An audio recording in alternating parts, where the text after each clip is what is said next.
గురు సాక్షాత్ పరబ్రహ్మ తస్మై శ్రీ గురవే నమః.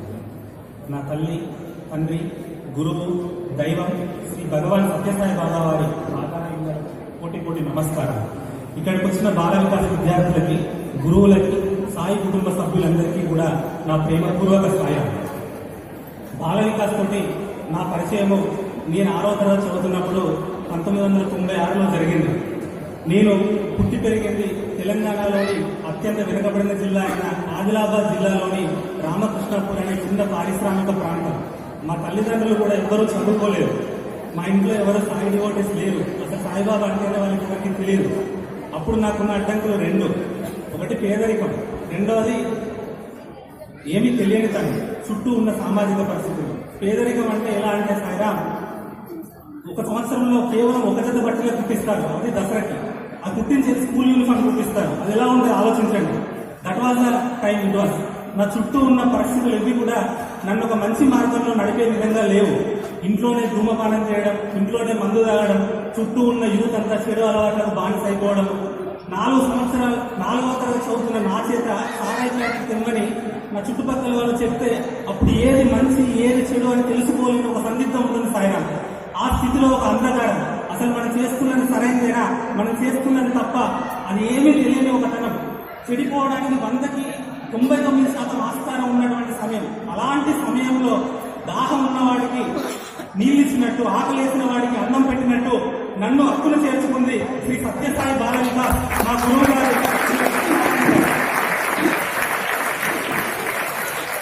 ఇలాంటి బాల వికాస్ లో జాయిన్ అయిన తర్వాత మొట్టమొదటిసారిగా తెలుసుకుంది క్రమశిక్షణ అంటే ఏంటి. అంతవరకు మాకు ఏం తెలియదండి. క్రమశిక్షణ అంటే ఏంటి, మంచి అలవాట్లు అంటే ఏంటి, అసలు ఒక పనిని మనం ఎలా చేయాలి, త్రికరణ శుద్ధి అంటే ఏంటి, త్రికరణ శుద్ధిగా పనిచేస్తే విజయం ఎట్లా వరిస్తుంది, తల్లిదండ్రులతోటి, గురువులతోటి, పెద్దవాళ్ళతోటి మనం ఎలా మాట్లాడాలి, ప్రహ్లాదు అంత చిన్నవాడైనా ఎందుకు గొప్పవాడయ్యాడు, ధర్మం పట్టుకున్న రాముడు ఎందుకు దేవుడయ్యాడు, ఇలాంటి చాలా పెద్ద పెద్ద విషయాలండి. కర్మ ఫలితం ఆలోచించకుండా మనం పని ఎలా చేయాలి, ఇలాంటి చాలా గొప్ప గొప్ప విషయాలు చాలా చిన్న చిన్న మాటల్లో సాయిరా, చాలా చిన్న చిన్న కథలతోటి ఎక్స్ప్లెయిన్ చేస్తుంటే ఆ చిన్న మెదడులోకి ప్లేన్ నా బ్రెయిన్ అంతా కూడా శుభ్రంగా ఒక నల్లటి పలకలాగా తెల్లటి కాగితంలా ఉంది. ఆ రోజు మా గురువు గారు చెప్పిన మాటలు నా మనో పలకం మీద ఎంత గట్టిగా ఉన్నాయంటే సాయిరా, అది నా లోపల నుంచి ఒక థాట్ ప్రాసెస్ ని తీసుకొచ్చింది. ఎప్పుడైతే నా లోపల నుంచి ఒక థాట్ ప్రాసెస్ మొదలైందో, నేను ఒక పని చేస్తుంటే ఇది కరెక్టా, ఇది కాదా, స్వామి దీన్ని ఒప్పుకుంటాడా, ఒప్పుకోవడానికి ఆలోచన అనేది నా లోపల మొదలైంది. ఎప్పుడైతే నా లోపల ఈ ఆలోచన, ఈ ట్రాన్స్ఫర్మేషన్ మొదలైందో, నేను ఒక కొత్త మనిషిగా ఉండడంగా మారిపోయాను. నా చుట్టూ ఉన్న వాళ్ళని కూడా ట్రాన్స్ఫర్మ్ చేయడం స్టార్ట్ చేశాను. ఇలా జరిగిన తర్వాత నేను నా విద్యార్థి దశ మొత్తంలో కూడా స్వామి నా పక్కన ఉన్నాడనుకున్నాను. స్వామి పక్కన ఉంటే చదువుకుంటుంటే ఇంకొక వ్యక్తి వేసి ఇందులో స్వామి ఉన్నాడు అనుకున్నా సార్. స్వామి ఉన్నాడంటే ఉన్నాడు అంతే, అక్కడ ఉన్నాడంటే ఉన్నాడు, చూస్తున్నాడంటే చూస్తున్నాడు. అది నాకు ఎంత ఉపయోగపడిందంటే అదొక ధైర్యం. స్వామి ఒక ఎక్కడికో తెల్లని ప్లేస్కి వెళ్తుంటాం, ఒక పరీక్ష రాస్తుంటాం, రాసేటప్పుడు ఎవడున్నాడు నీతో, స్వామి ఉన్నాడు, ఇంకెవడో లేడు. స్వామి ఉన్నాడు కాబట్టి నువ్వు రాస్తున్నావు, స్వామి ఉన్నాడు కాబట్టి సాధిస్తున్నావు. అలాంటి ఒక 200% ఉన్నటువంటి విశ్వాసం స్వామి, ఎక్కడ కూడా డౌట్ లేదు. కలడందులు దీనులైన కలడందులు పరమయోగి గణముల పాలన, కలడందులు అన్ని దిశల కలడు కలందరిలో కలడో లేడో, ఇలాంటి సంశయం లేదు. గజేంద్ర మోక్షంలో అదే పక్షాదులు ముందు కలడందు లేదని సందేహం వలదు, శక్తి సర్వోపగతులు ఎంతెంత వెతికి చూసిన అందంతే కలడు దీనవాగ్రత అని అన్నప్పుడు ప్రపంచం మొత్తం ఒక నృసింహం అయిపోయింది. స్వామి అతని కోసం వచ్చాడు. అలాంటి ఒక విశ్వాసాన్ని మా లోపల మొలిపించింది శ్రీ సత్యసాయి బాల వికాస్.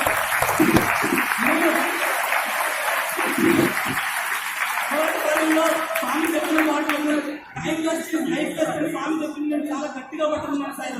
ఎక్కడెక్కడ ఒక నిమిషాన్ని కూడా వృధా చేయలేదు. బాల వికాస్ చెప్పినట్టు హనుమంతుల వారు సీతమ్మ తల్లి దగ్గరికి వెళ్ళిన తర్వాత సీతమ్మ తల్లి అడుగుతుంది, హనుమంతుల రాముడు కేవలం దేవుని మాత్రమే ప్రార్థిస్తున్నాడా లేక మానవ ప్రయత్నం చేస్తున్నాడా అని సంశయిస్తుంది. అలాంటి రాముడే మానవ ప్రయత్నం చేస్తే తప్ప కార్యం సిద్ధి కాలేదు. మనం కూడా మానవ ప్రయత్నం, దైవ నిర్ణయం రెండు ఉంటేనే ఏ విధమైన సక్సెస్ పొందగలం. ఇలాంటి నా జీవితంలో 2008వ సంవత్సరంలో BIRCలో శాస్త్రవేత్తగా ఇంటర్వ్యూకి అటెండ్ అయ్యాను. నేను సాధించలేకపోయాను. అప్పుడు చాలా బాధపడ్డాను. అదే తర్వాత 2011లో విక్రమ్ సారాభాయ్ విషయంలో శాస్త్రవేత్తగా నేను ఎన్నికయ్యాను 2011లో.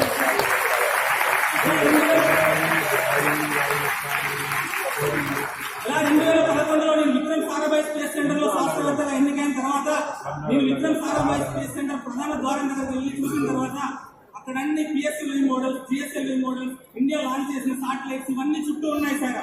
అవన్నీ ఒక కొత్త వాతావరణం చూసిన తర్వాత లోపల కృతజ్ఞతతో నాకు దుఃఖం వచ్చింది. స్వామి ఎక్కడ ఉన్నవాడిని ఎక్కడికి తీసుకొచ్చావు? నేను చిన్న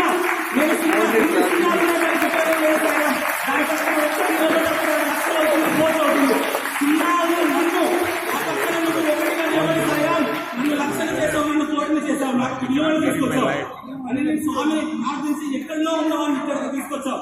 నన్ను ఏం చేస్తావో, నన్ను నీ పనిముట్టుగా ఎలా వాడుకుంటావో సాయిరాం నాకు తెలియదు. నన్ను నాతో ఏం చేపిస్తావు అదే నీ ఇష్టం చెప్పాను. ఆ తర్వాత మన దేశం ప్రయోగించిన మొట్టమొదటి మార్స్ మిషన్ మంగళయాన్కి, తర్వాత చంద్రయాన్కి పనిచేసే అవకాశం నాకు స్వామి కల్పించాడు సాయిరాం.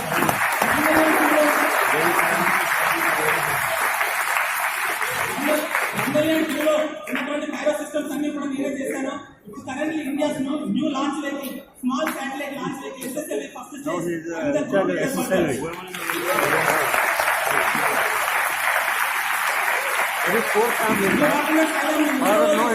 గొప్ప యాక్టివిటీ ఏంటంటే development of first non reactor based nutrient radiography facility first in the country. దీనికి మా చైర్మన్ ఇస్రో గారు కూడా చాలా అభినందించడం జరిగింది. చాలా చిన్న వయసులోనే చాలా గొప్ప పని చేశామని నేను అభినందనలు పొందాను సార్. ఇవన్నీ నేను చేశానంటే సార్ మా బాల వికాస్ గురువు గారు స్వామి ఎప్పుడు చెప్తూ ఉంటారు, కన్నవి విన్నవి ఏవి నీవు కావు, నువ్వు ఆచరించేది మాత్రమే నీది. మనం ఎన్నో వింటాం, వినడం ముఖ్యం కాదు సార్, మనల్ని ఆచరించేది ముఖ్యం. 3 Ds నేర్చుకున్నాం మన బాల వికాస్ లో. Discipline, duty, devotion. The end of education is character. Character లేకుండా మనం ఎంత చదివినా కూడా సాయిరాం దానికి వాల్యూ లేదు. అలాంటి గొప్ప లక్షణాలతో ఉండడం వల్లే నేను ఒక అద్భుతమైన టీమ్స్ ని బిల్డ్ చేసి ఇస్రోలో గొప్ప యాక్టివిటీస్ చేయగలిగాను సార్. ఇంకొక చివరి అనుభవం పంచుకొని నేను ముగిస్తాను. ఈ మధ్య కాలంలో నేను పుట్టి పెరిగిన రామకృష్ణాపూర్లోనే ఇండియన్ కల్చర్ అండ్ స్పిరిచువాలిటీ మీద 25 సంవత్సరాల అల్యూమిని మీట్ జరిగింది సార్. అక్కడికి నేను వెళ్ళి చూసిన తర్వాత నా పాత బాల వికాస్ మిత్రులు కూడా కలవడం జరిగింది. వాళ్ళందరూ చాలా గొప్ప గొప్ప ఉన్నత స్థానాల్లో సెటిల్ అయి చాలా గొప్ప హ్యూమన్ బీయింగ్స్ గా ఉన్నారు. వాళ్ళు they are completely different from others. వాళ్ళందరినీ చూసిన తర్వాత నాకు ఏనుగు లక్ష్మణ కవి చెప్పిన ఒక పద్యం గుర్తొచ్చింది సార్. నీరము తప్త లోహంలో నిలిచి యానామకమై నశించు, నా నీరమ నృత్యమట్లు నలనీతల సంస్కృతమై తనచ్చు, నా నీరమ చుక్తిలో పడి మణిత్వము కాంతి సమించిత ప్రభలు, పౌరుష వృత్తులింపు అదము ముక్తము గొలుచువాయము. దీని అర్థం ఏంటంటే సాయిరాం, ఒక చిన్న నీటి బిందువు వేడిగా ఉన్నటువంటి ఇనుపరేఖ మీద పడితే ఆవిరవుతుంది. అదే నీటి బిందువు తామరాకు మీద పడితే ముత్యంలా మెరుస్తుంది. అదే నీటి బిందువు ముత్యం చిప్పలో పడితే ముత్యంగా మారుతుంది. We are all Bala Vikas students. మనము స్వామి అనే బాల వికాస్ ముత్యం చిప్పలో పట్టాం కాబట్టి సాయిరాం మనం ఈరోజు ఇందులో మన గొప్పతనం లేదు. ఈ గొప్పతనం అంతా స్వామి, ఈ గొప్పతనం అంతా బాల వికాసం సార్. ఈ గొప్పతనం నాకు ఏమీ కాదు. ఇందులో బాల వికాస్ గొప్పతనాలు ఎవరిది లేదు సార్. ఇంకా బాల వికాస్ గురువులు సార్. బాల వికాస్ గురువులు బాల వికాస్ కి ఆయువు పట్టు సాయిరాం. ఈ రోజుల్లో ఒక మంచి గురువు దొరకడం అనేది ఆల్మోస్ట్ అసంభవం ఉంది సార్. మెడికల్ టీచర్ తెలుసు, the good teacher explains, the superior teacher demonstrate, the great teacher inspires. All Bala Vikas గురువుస్ ఆర్ ఇన్స్పైర్డ్.